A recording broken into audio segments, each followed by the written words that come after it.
Bonjour à tous, aujourd'hui nous allons étudier Un secret. Il s'agit d'un roman autobiographique de Philippe Grimbert paru en 2004.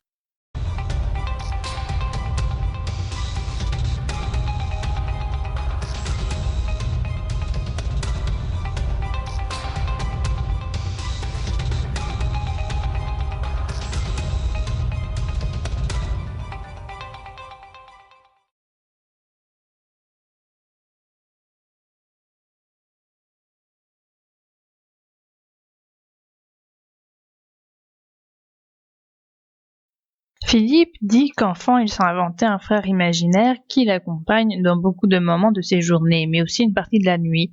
Ce frère lui donne dans un premier moment un réconfort et une plus grande confiance en lui. Ses parents lui portent beaucoup d'amour, mais il semble faible, il est chétif, maladif, il pleure et il dort mal. Un jour, sa mère soulève une malle. Elle découvre un chien en peluche. Le narrateur le prend malgré le malaise de sa mère. Il appelle le chien Sim. Ses parents font tout pour lui cacher son identité juive. Ils le font baptiser, ils inventent une raison pour la circoncision. Ils transforment son nom. Le N devient un M et le G devient un T. Ses parents tiennent un magasin de gros. Ses deux parents ont des corps d'athlètes, contrairement à lui qui a beaucoup de défauts physiques. En grandissant, il paraît encore plus souffrir. Il devient plus maigre, il est pâle, il manque de sommeil. Il se met à se quereller avec son frère, il se bat avec lui. Quelquefois, il va chez mademoiselle Louise, qui partage le même immeuble que le magasin de ses parents. Son corps, comme celui du narrateur, possède aussi des défauts. Elle boite, son corps a des stigmates, elle souffre de la vieillesse, elle connaît des déboires, et le corps souffre aussi de maladies. Philippe décide de raconter l'histoire de ses parents, Maxime et Tania. Le premier récit correspond à celui de l'idée qu'il se fait de la rencontre de ses parents avant sa naissance, du moins des bribes que lui ont données ses parents et sa famille. Maxime était un homme qui aimait plaire aux gens, surtout aux femmes. Il faisait du sport pour atteindre un idéal. Il se rend compte que son statut d'athlète fait oublier ses origines. Son père était roumain. Tania est au stade à dessiner des croquis pour un journal de mode, sinon elle défile. Tania a une mère qui vient de Lituanie. Son père était violoniste, mais il n'a jamais réussi à faire jouer Tania correctement. Tania semble surtout douée en sport. Maxime est un séducteur, mais il décide de prendre le temps avec Tania. Ils finissent par s'installer ensemble et se marient.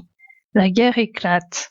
Philippe raconte qu'à cause des confiscations, ses parents ont été obligés d'abandonner le magasin et de donner les clés à Louise. Leur village d'accueil est Saint-Gauthier et ils semblent y vivre un rêve. Après la guerre, ils retournent à Paris et réouvrent leur magasin. Tania lui redemande un enfant comme elle l'avait déjà fait avant la guerre. Maxime, lui, ne veut pas. Il naîtra quand même sans l'avis de son père. Il en vient un enfant maladif. Philippe n'est pas doué aux aptitudes physiques, mais intellectuelles. Durant sa 15e année, un film est projeté à son école. C'est un documentaire sur les camps de concentration. Son voisin de place fait une blague. Il en rigole, puis il décide de le frapper et de se bagarrer avec lui. Il dit la vérité à Louise, qui ne semblait n'attendre que ça. Elle décide de lui raconter la vérité. Il se rend compte qu'il y a 3 noms qu'il ne connaît pas et qui pourtant font partie de son histoire. Il y a Robert, l'ancien mari de Tania, Anna, l'ancienne femme de Maxime, et Simon, le fils de Maxime et d'Anna. Il se rend compte que Simon est tout le contraire de lui. Il est fort physiquement, il est sûr de lui, il est aussi un séducteur comme son père. Il comprend que ses parents lui ont caché la vérité car il se sentait coupable de cette union. Louise raconte qu'avant la guerre, Maxime et Anna se sont mariés. Maxime veut être père et abandonner ses conquêtes faciles. À son mariage, ils invitent Robert, le frère d'Anna, et Tania, sa femme. Maxime remarque pour la première fois Tania. Il a un enfant avec Anna, il est vigoureux, il vit dans l'insouciance et il est fort physiquement. La France entre en guerre, les premières arrestations se passent. Maxime refuse d'aller au commissariat pour poser le tampon. Robert est mobilisé, Tania se rapproche du couple. Maxime est de nouveau fasciné par Tania. Au stade, Anna remarque son attirance, elle voudrait leur laisser la place. Le port de l'étoile devient obligatoire. Maxime refuse de la porter.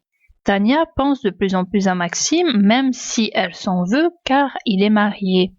Maxime, sa famille et ses proches décident de passer en zone libre. Les hommes passent en premier et les femmes en second. Anna, qui est encore à Paris, apprend d'une lettre de son mari que Tania les a rejoints. Les femmes décident de partir à leur tour. Dans une étape du passage, elles s'arrêtent à un café. Elles se font contrôler, Anna décide de montrer ses vrais et ses faux papiers. Elle est embarquée ainsi que son fils. Les deux autres femmes passent en zone libre et rejoignent les hommes. Elles disent la vérité à Maxime, sauf qu'elles disent qu'il s'agit d'un oubli. Maxime est triste, il s'isole et il ne parle plus. Au bout de quelques semaines, Maxime ressort dehors tandis que Tania se baigne dans la Creuse. Au bout d'un moment, il décide de rejoindre Tania dans sa chambre. Il se cache au début, puis il se montre de plus en plus au grand jour. Après la guerre, il retourne à Paris. Il décide tout d'abord de ne pas vivre ensemble. Le mari de Tania est mort.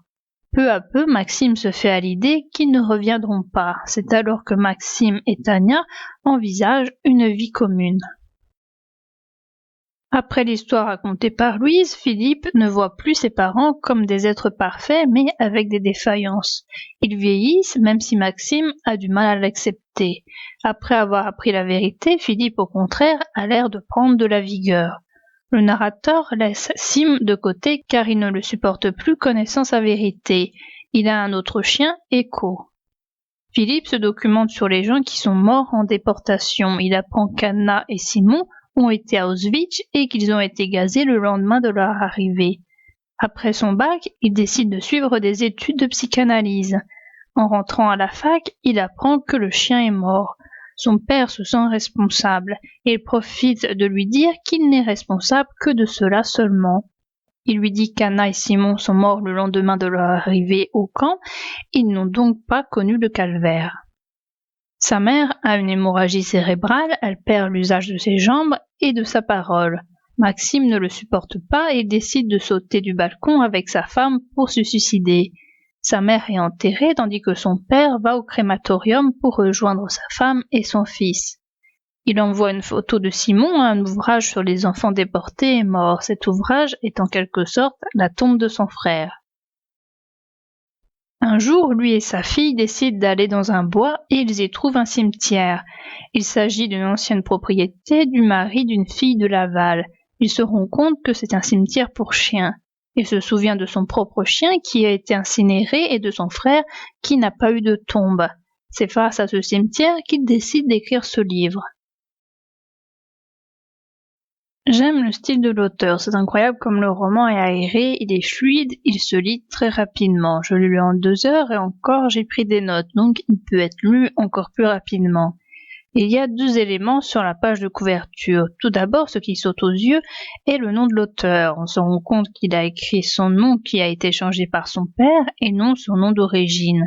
Il n'appelle pas son roman Le Secret, mais un secret. C'est comme si c'était un secret parmi tant d'autres que des tas de gens essaient de cacher à d'autres membres de la famille. Ce que ses parents ont voulu taire, lui, il expose au grand jour. Il nous parle du secret qui n'en est plus un après nous l'avoir dit. Même si des gens n'ont pas connu cette même histoire, beaucoup ont dû ressentir quelque chose de semblable. La cause en est ce garçon qui ne se sent pas bien physiquement et psychiquement et qui ne comprend pas pourquoi, du moins pas tout de suite. Cela voudrait dire que les symptômes physiques sont liés à quelque chose de psychologique dont on ne sait pas grand-chose. Le poids des familles existe. On a beau se croire indépendant d'elle, elle est toujours là et nous façonne beaucoup. On pourrait croire que l'on est ce que l'on est quand on est né, mais ce n'est pas vrai, une grande partie dépend de notre éducation. Le poids du passé compte, l'histoire des parents, mais aussi celle du reste de la famille. Ce roman me fait penser à Lambeau de Charles Juliet. Je me suis sentie très mal en la lisant et même après l'avoir lu. Par contre, l'auteur ne semble pas en être triste, du moins pas dans le sens de la désolation et du larmoiement. Il écrit ce roman d'un ton posé. Il fait son autobiographie et je pense qu'il faut un certain courage pour pouvoir montrer sa vie, ou du moins une partie de sa vie à tout le monde. C'est comme s'il faisait sa résilience. Dans le passage où il découvre le cimetière des chiens, on le sent un peu en colère, mais sans plus. C'est comme s'il avait réussi à prendre un certain recul sur tout ça. Le métier de Philippe Grimbert est psychanalyste et ça ne m'étonne pas. J'ai hésité moi-même à faire cette vidéo. Publier sa vie me paraît déjà une chose difficile, mais alors dire la vie d'un autre me paraît encore plus intrusif. J'avais fait une liste de livres que je voulais traiter prochainement, puis tout à coup, ce livre m'est apparu comme une évidence. Il fallait que je traite de ce livre. Je me suis dit que je me sentais touchée par ce livre, que des tas de gens doivent être concernés par cet ouvrage à cause du secret familial, des problèmes familiaux ou des mensonges qu'on leur raconte. On comprend que toute la famille souffre. Il y a le petit garçon car on lui ment, il y a son père à qui il manque un pan de l'histoire car il a perdu sa femme et son fils, il y a sa mère qui aime un homme à qui il manque une partie de son histoire et qui s'en veut de prendre la place d'une femme qui est peut-être morte mais qui peut aussi revenir, et il y a la famille et l'infirmière qui se sentent obligés de mentir pour protéger le secret. Il y a des grands livres qui sont de grands livres. Il y a des grands livres qui sont des petits livres, mais il y a aussi des petits livres qui sont des petits livres et des petits livres qui sont des grands livres. Le secret fait partie de cette dernière classe. Tout est une question de mode qui agrandit les livres qui ne le méritent pas forcément ou qui les rétrécissent, car souvent ce n'est pas la bonne période ou car les livres ont été écrits trop en avance ou quelquefois en retard. C'est une question de goût aussi. On peut se sentir touché par un livre, soit parce qu'on trouve le style particulièrement beau, soit parce qu'on trouve l'histoire touchante, mais que beaucoup d'autres personnes le trouvent désagréable. Fils unique, j'ai longtemps eu un frère. Il fallait me croire sur parole quand je servais cette fable à mes relations de vacances, à mes amis de passage. J'avais un frère, plus beau, plus fort, un frère aîné glorieux, invisible. J'étais toujours envieux, en visite chez un camarade quand s'ouvrait la porte sur un autre qui lui ressemblait quelque peu. Les cheveux en bataille, un sourire en coin qu'on me présentait en 2 mots. Mon frère. Une énigme, cet intrus avec lequel il fallait tout partager, y compris l'amour. Un vrai frère, un semblable dans le visage duquel on se découvrait pour trait commun une mèche rebelle ou une dent de loup. Un compagnon de chambrée dont on savait le plus intime, les humeurs, les goûts, les faiblesses, les odeurs. Une étrangeté pour moi qui régnait seule sur l'empire des 4 pièces de l'appartement familial. Unique objet d'amour, tendre souci de mes parents, je dormais pourtant mal, agité par de mauvais rêves. Je pleurais sitôt ma lampe éteinte. J'ignorais à qui s'adressaient ces larmes qui traversaient mon oreiller et se perdaient dans la nuit. Honteux sans en connaître la cause, souvent coupable sans raison, je retardais le moment de sombrer dans le sommeil. Ma vie d'enfant me fournissait chaque jour des tristesses et des craintes que j'entretenais dans ma solitude. Ces larmes, il me fallait quelqu'un avec qui les partager. J'ai longtemps été un petit garçon qui se rêvait une famille idéale. À partir des rares images qu'il me laissait entrevoir, j'ai imaginé la rencontre de mes parents. Quelques mots lâchés sur leur enfance, des bribes d'informations sur leur jeunesse, sur leur idylle, autant de parcelles sur lesquelles je me suis jeté pour construire mon improbable récit. J'ai divisé à ma façon les chevaux de leur vie, et, de même que je m'étais inventé un frère, j'ai fabriqué de toutes pièces la rencontre des 2 corps dont j'étais né, comme j'aurais écrit un roman.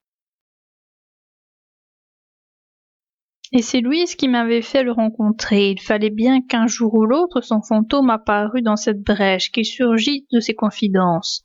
Ma découverte du petit chien de peluche l'avait arraché à sa nuit. Il était venu hanter mon enfance. Sans ma vieille amie, peut-être n'aurais-je jamais su. Sans doute aurais-je continué à partager mon lit avec celui qui m'imposait sa force, ignorant que c'était avec Simon que je luttais, en roulant mes jambes aux siennes, mêlant mon souffle au sien et finissant toujours vaincu. Je ne pouvais pas savoir qu'on ne gagne jamais contre un mort.